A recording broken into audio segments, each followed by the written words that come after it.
अस्सलामुअलैकुम। हिनमहिल राति जा थी रहिया आहिनि 9। हितां मुंहिंजी हालत ॾिसो, गर्मी ॾिसो। मां हिनमहिल दुकान बंदि कयो आहे ऐं अॼु वीडियो ठाहिण जो मेन मक़सदु जेको आहे उहो तव्हांखे मां ॿुधाईंदुमि ऐं वीडियो एंड ताईं लाज़मी ॾिसिजो ऐं तमामु बहितरीनु। सिर्फ़ु तव्हां वीडियो एंड ताईं ॾिसिजो दोस्तो। हेलो दोस्तो, मां पंहिंजो दुकान कयो आहे बंदि। ही तव्हां मुंहिंजी हालत ॾिसो था, शदीद गर्मी। उन जी हिनमहिल वीडियो ठाहिण जो मेन मक़सदु इहो आहे, उहो तव्हांखे मां ॿुधाईंदुमि लाज़मी। जीअं मां दुकानु बंदि करे ईंदो आहियां, हे मुंहिंजा नंढा तव्हां ॾिसो, हीअ आहे मुंहिंजो वॾो पुटु माजिद अली, हीअ आहे मीर मुर्तज़ा, हीअ आहे अमजद अली।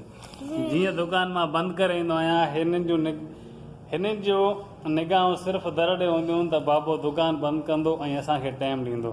दोस्तो, बिजली हितां जी वञी चुकी आहे, पर मां तव्हां सभिनी जे लाइ हीअ वीडियो ठाहे रहियो आहियां। एंड ताईं लाज़मी ॾिसिजो ऐं मुंहिंजो वीडियो ठाहिण जो मेन मक़सदु मां तव्हांखे ॿुधाईंदुमि लाज़मी।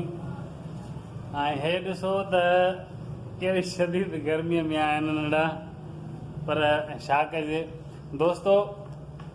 तव्हां सभिनी जी तमामु वॾी महिरबानी। मुंहिंजे चैनल खे सिर्फ़ु 2 महीना थिया आहिनि।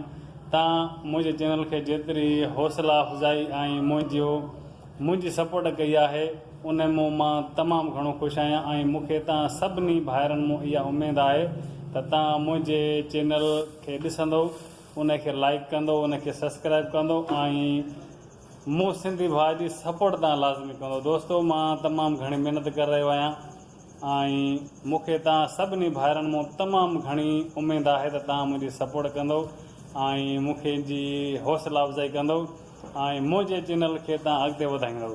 तव्हां ॾिसो, मां कहिड़ी शदीद गर्मीअ में ऐं ॾिसी रहिया आहियो, मां वीडियो ठाहे रहियो आहियां। मुंहिंजी सपोर्ट लाज़मी कजो, मुंहिंजे चैनल खे लाइक ऐं सब्सक्राइब शेयर लाज़मी कजो ऐं मुंहिंजी सपोर्ट लाज़मी कजो। दोस्तो, उमेदु आहे तव्हां सभु भाइर मुंहिंजी सपोर्ट लाज़मी कंदो।